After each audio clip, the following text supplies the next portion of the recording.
What happened to your Tigres, Herc? What happened? You picked them to win. Did you not see the game that they just dominated in possession? A penalty kick that wasn't?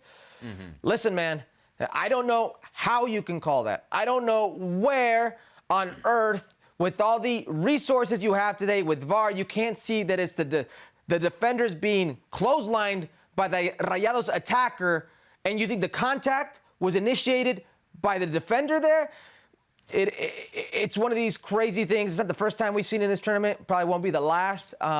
It's disappointing that you get to see a Tigres versus Monterrey this round. Yeah. Listen, 3 weeks ago, before this tournament started, I'd started doing the math and saying, look how convenient all these matchups in the next round are, all these rivalry games. And it's crazy to me that we are here. But guess what? Houston sold out. Guess what? It would be one of the most watched games. Guess what? Here we are talking about it. It seems to be working the way they wanted it to work.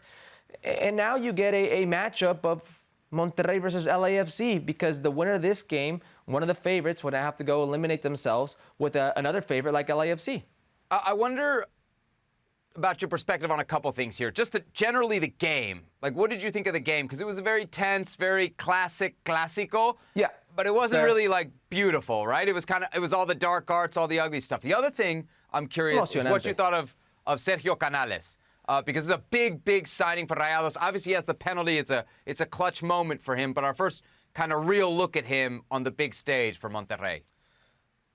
Listen, he scored a goal. And there have been plenty of stars in Rayados history that when it comes to playing against Tigres, don't. They, for whatever reason, go dry and they don't score goals. In high-pressure moments, we've seen Nahuel Guzman get into the head of the biggest of athletes in Mexico and beyond, and they don't pull off the play they need to. He scored the goal in the decisive moment, but his overall play, his overall sharpness, it wasn't like I was wowed. I will give him a pass because this is technically game one for him.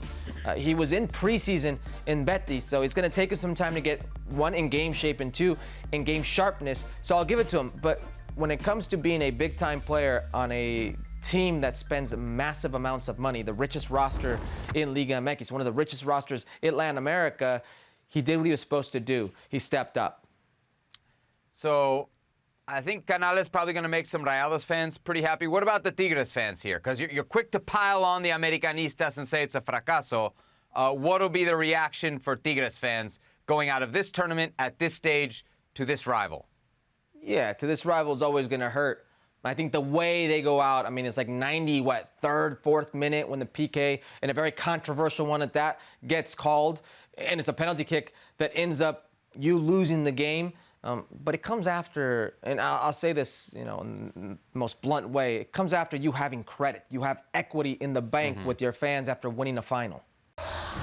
Well, thank you very much for watching ESPN on YouTube. For more sports highlights and analysis, be sure to download the ESPN app. And for live streaming, premium content, and let's not forget as well, ESPN FC 7 days a week. Subscribe to ESPN+.